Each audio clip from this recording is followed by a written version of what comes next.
ഞാൻ അനുഹ, കോഴിക്കോട് ജില്ലയിലെ Farooq BEM UP സ്കൂളിലെ 5ാം ക്ലാസ് വിദ്യാർത്ഥിനി.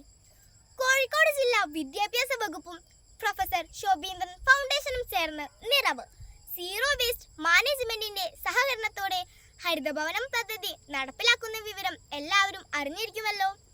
മാലിന്യ സംസ്കരണം, ഊർജ സംരക്ഷണം, ജലസംരക്ഷണം, ഭക്ഷ്യസുരക്ഷ തുടങ്ങിയ മേഖലകളെ സ്വയം പര്യാപ്തമായ ഘടകങ്ങളാക്കി നമ്മുടെ വീടുകളെ മാറ്റുന്ന പദ്ധതിയാണിത്.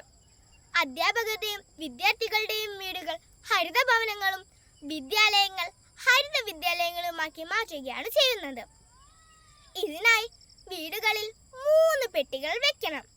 ആദ്യത്തേതിൽ പ്ലാസ്റ്റിക്, രണ്ടാമത്തേതിൽ ബാഗ്, ചെരുപ്പ്, തെർമോക്കോൾ, റെക്സിൻ, മൂന്നാമത്തേതിൽ ചില്ല് എന്നിവ കഴുകി ഉണക്കി ശേഖരിക്കണം.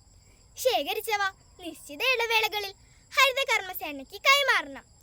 പെട്ടികൾ വെച്ചതിന്റെ ഫോട്ടോയും ഹരിത കർമ്മസേനയ്ക്ക് മാലിന്യം കൈമാറിയതിന്റെ രസീത് സ്കാൻ ചെയ്തതും ഫോട്ടോ എടുത്ത് ഹരിതഭവനത്തിന്റെ വെബ്സൈറ്റിൽ അപ്ലോഡ് ചെയ്യുമ്പോൾ സിൽവർ, ഗോൾഡ്, ഡയമണ്ട്, പ്ലാറ്റിനം എന്നീ സ്ഥാനങ്ങൾ ലഭിക്കും. മാലിന്യം കൊണ്ട് പൊറുതിമുട്ടുന്ന ഒരു നാടിന് രക്ഷയേകാൻ നമ്മുടെ ഗുരുക്കന്മാരും സഹപാഠികളും ചേർന്ന് നടത്തുന്ന ഈ യജ്ഞത്തിൽ എല്ലാവരും പങ്കാളികളാകണമെന്ന് സ്നേഹപൂർവ്വം അപേക്ഷിക്കുന്നു.